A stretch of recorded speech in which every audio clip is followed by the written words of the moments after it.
It was devastating. I couldn't believe what I was seeing. I know everyone was saying it really was in bad shape, it got banged up, but I didn't really prepare myself for everything that we saw. Well, when we came back, to be honest with you, I thought there was no coming back for Abaco because this was a disaster. My house, this was gone. This was gone. So our CDP project, the Center for Disaster Philanthropy, has given a very generous donation. But we really thought that we could pair this with more. We could really kind of expand this to do more and have more impact in the community. We also proposed the idea of assisting 15 vulnerable homes. And these would be people who had, kind of slipped through the other various help systems that were available.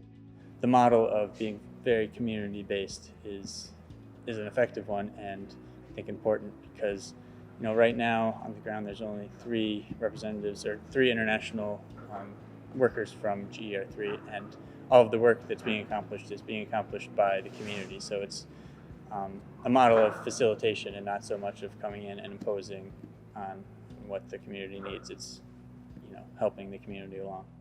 Right now, we've done some training recently under the guidance and watchful hands of GER3 for some shelter managers here in Marsh Harbor. Generally, people in this region think about hurricanes and tornadoes, but there are fires as well, and things that they don't want to think about, like airplane crashes and boat wrecks. So you have to be prepared, and shelters may need to be opened in those eventualities.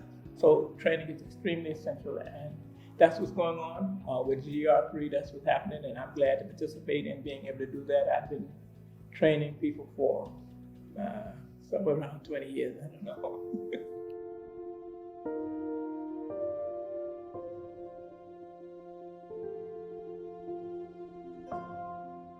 For the CDP shelter project, I've been managing the reconstruction of 3 different shelters.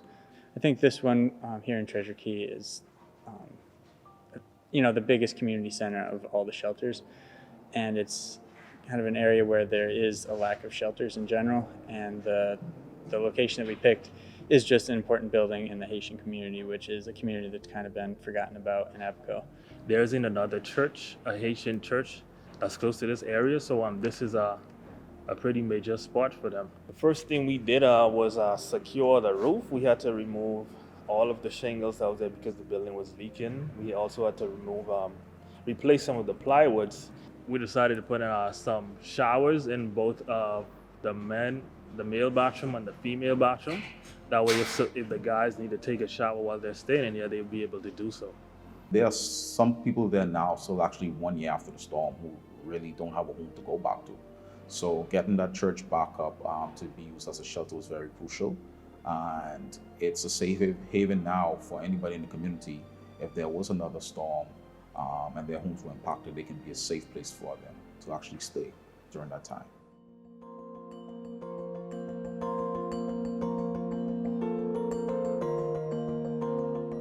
Pleasant is somebody that was recommended by another organization, and as soon as I got in touch with her, I kind of realized that she had a great need.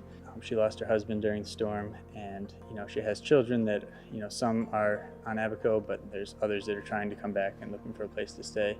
So it's just great to try to give her a bit of assistance and take a little bit of the stress off of her, because the entire neighborhood that she lives in seems to look to her for guidance and assistance, and she's in general able to come through. But now after Dorian, it's just been a little bit more difficult for her to have all the answers for everybody. So it's nice to try to give her a hand up.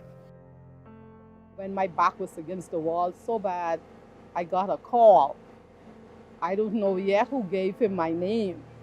He called and said, "Are you Miss Pleasant Dawkins?" I was like, "Yes." And he was like, "Someone told me about you." And we talked.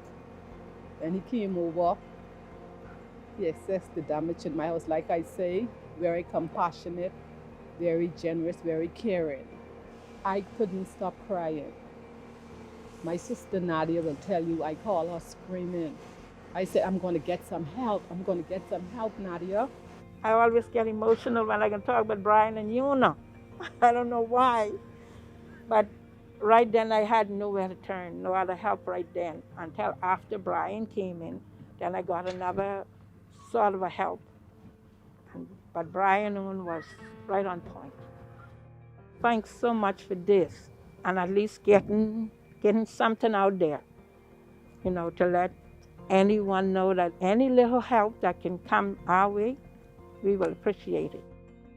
A lot of organizations try to specialize in one thing or a couple of different things and go to areas where that is a need, but that's only ever going to be a need temporarily, and GER3 seems to have the ability to meet the needs initially after the storm, but then evolve and continue being effective even a year later.